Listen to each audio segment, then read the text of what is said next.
โอเคก็สวัสดีพี่ๆทุกคนนะครับวันนี้มาดูออเดอร์เนาะที่ผมเข้าทิ้งไว้เมื่อคืนก็ยังไม่ได้ดูเนาะเข้าบ่ายไปในไทม์เฟรม1 นาทีนะครับตอนนี้ก็ไม่รู้ว่าจะเป็นยังไงเนาะคือตรงนี้ที่ผมเข้านะครับนี่สุดท้ายโอ้ล้นหน้าไม้โอ้โหขึ้นไปเยอะแล้วนะแต่สุดท้ายก็กลับมาโดนหน้าไม้ขึ้นไปประมาณเท่าไหรเนี่ย1,800 กว่าจุดนะครับประมาณ1/9เลยนะคือสาเหตุที่ผมเข้าจุดนี้ใช่ไหมคือตรงนี้ที่ผมตีไว้มันเป็น change of character แล้วถ้าเราเล่นแบบนับ inducement ใช่ไหมครับตรงนี้มันก็เป็นบอส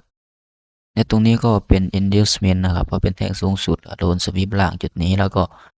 ตรงนี้เป็น high นะครับพอลงมากดinducement แล้วก็เป็นบอสขึ้นไปแต่ว่า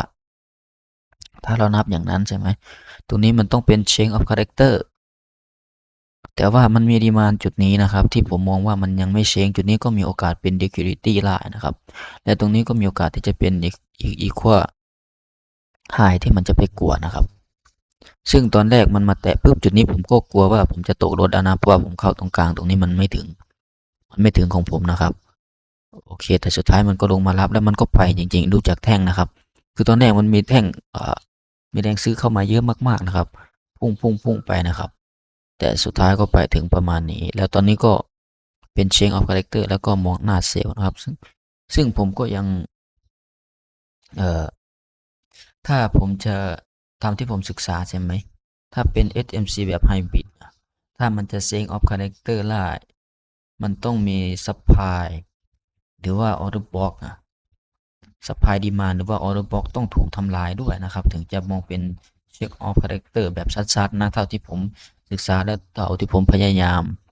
ดูอยู่นะครับ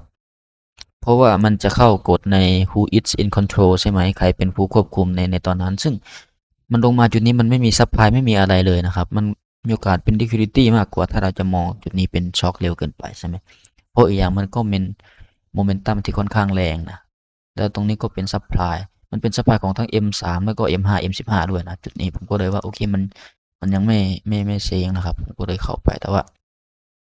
สุดท้ายก็โอเคขึ้นไปนะครับแต่ไม่ถึง ขึ้นมาประมาณ1/8นะครับผมก็โดนกันหน้าไม้ไปนะครับโอเคถ้ามีอันไหนผิดพลาดพี่ก็แนะนำผมได้นะครับสามารถแนะนำผมได้เลยเนาะเพราะผมก็มือใหม่จริงๆมือใหม่แล้วก็ยังไม่เก่งยังทำกำไรไม่ได้ยังปูปลายังขาดทุนอยู่นะครับโอเคขอบคุณที่รับชมนะครับสามารถติชมแนะนำผมได้ผมก็พยายามไปศึกษาอยู่นะครับขอบคุณครับ